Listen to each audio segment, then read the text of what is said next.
আপনাকে একটা কথা বলি, নিজেকে বেশি অপরাধী মনে করিয়েন না। আপনি এত ভালো আল্লাহ পেয়েছেন, আপনি এত ভালো রব পেয়েছেন। বনি ইসরায়েলের একজন লোক 99 জন লোককে হত্যা করলো। তারপর সে চিন্তা করলো আমার ভালো হওয়া উচিত, ক্ষমা পাওয়া উচিত, জাহান্নামের আগুন থেকে মুক্তি পাওয়া উচিত। বাবা আমি এই জাহান্নাম সহ্য করতে পারবো না, কিভাবে আমি জাহান্নাম থেকে বাঁচবো?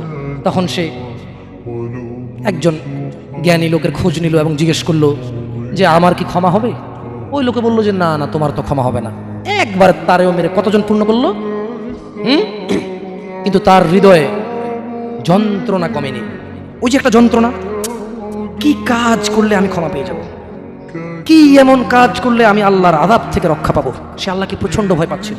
এট দ্য সেম টাইম সে সিদ্ধান্ত নিয়েছিল যে সে আর হত্যাই করবে না, সে ভালো হয়ে যাবে, অন্যায় করবে না, সে অন্যায় করবে না। কিন্তু তার ভালো হওয়ার জন্য একটা গ্যারান্টি লাগবে যে কে আছে এমন যে আমাকে বলবে কি করলে আমাকে আল্লাহ ক্ষমা করে দেবে।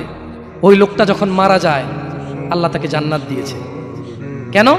সে ভালো হওয়ার ইচ্ছা পোষণ করেছে। আপনিও ভালো হওয়ার ইচ্ছা পোষণ করেন, করবেন তো ইনশাআল্লাহ। আর ভালো কখন হতে হবে? কালকে? কালকে কখন থেকে ভালো হতে হবে? না বিয়ের পরে। ভালো কখন থেকে হতে হবে? না চাকরির পরে। ভালো কখন থেকে হতে হবে? একটু দাঁড়ি টাড়ি পাকার পরে, নাকি এখন থেকে? একটু নিজেকে প্রশ্ন করিয়েন। যখন বলবেন কালকে থেকে ভালো হয়ে যাব, মহা অন্যায় কথা। মানে আপনি নিশ্চিত গ্যারান্টি দিয়েছেন আপনি কালকে পর্যন্ত বাঁচবেন। এটা কত জঘন্যতম কথা না? আল্লাহ আমাদেরকে বোঝার তৌফিক দান করুন দিনী ভাইরা।